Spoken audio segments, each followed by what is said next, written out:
পান্ডা পিকলু চট্টগ্রামের পাহাড়ি জঙ্গল থেকে হঠাৎ সিদ্ধান্ত নিল সে শহর দেখতে চায়।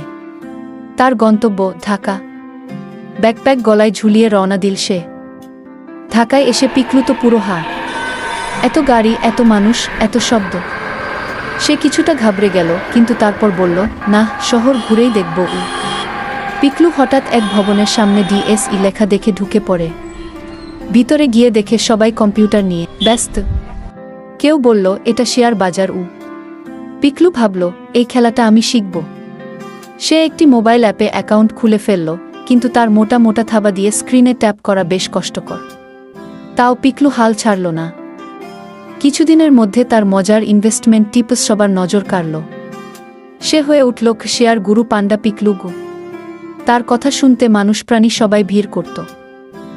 শেষমেশ পিকলু আবার জঙ্গলে ফিরে এলো, কিন্তু সে এখন শুধু গাছ বেয়ে বেড়ায় না, সে বিনিয়োগও করে। তার গল্প এখন জঙ্গলের তরুণদের অনুপ্রেরণা।